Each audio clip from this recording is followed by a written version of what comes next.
ফুল run আপে bowling করছেন শরীফুল ইসলাম। ব্যাপারটা যতটা স্বস্তি দিচ্ছে টাইগার টিম ম্যানেজমেন্টকে, ঠিক ততটাই স্বস্তি দেবে দেশের ক্রিকেট প্রেমীদেরও।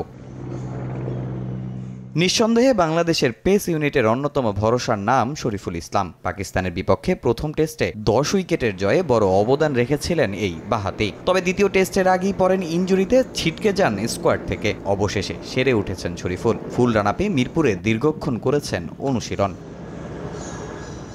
পাকিস্তানের বিপক্ষে বাংলাদেশের ঐতিহাসিক টেস্ট সিরিজ জয়ের আমেজ এখনও তরতাজা। তবে সেই স্মৃতি নিয়ে বসে থাকার সুযোগ কই। কদিন বাদই ভারতের বিপক্ষে নামতে হবে কঠিন পরীক্ষায়। তবে শঙ্কা কেটে যাওয়ায় সেই সিরিজে যে শরীফুল থাকছেন সেটা বলাই যায়। ভারতের বিপক্ষে সিরিজ সামনে রেখে গেল 4 আগস্ট থেকেই শুরু হয় টাইগারদের অনুশীলন। যদিও প্রথম 4 দিনে ছিলেন কেবল সাদা বলের বিবেচনায় থাকা ক্রিকেটাররা, তবে শরীফুল ছাড়াও এদিন অনুশীলন করেছেন লাল বলের বিবেচনায় থাকা একাধিক ক্রিকেটারও।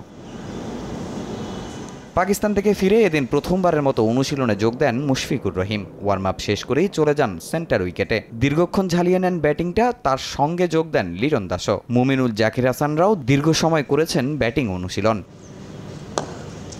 এছাড়া তাইজুল, নাইম, হাসান, রিশাদ, ইবাদতরাও ঝালিয়ে নিয়েছেন নিজেদের। তবে ক্রিকেটাররা অনুশীলন শুরু করলেও ছুটিতে আছেন হাতুরু সহ বিদেশি কোচিং স্টাফরা। পারফরমেন্স অ্যানালাইসিস্ট মহসিন খান ও দেশি কোচ সোহেল ইসলাম, তারেক আজিজ খান আর মিজানুর রহমান বাবুলদেরই দেখা গেছে অনুশীলনে। পাকিস্তান সিরিজের আগেও দেশি কোচদের অধীনেই অনুশীলন করেছিলেন ক্রিকেটাররা।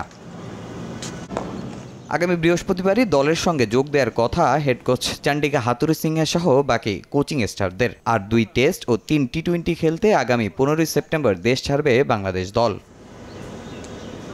তামিম হোসেন, সময় সংবাদ, ঢাকা।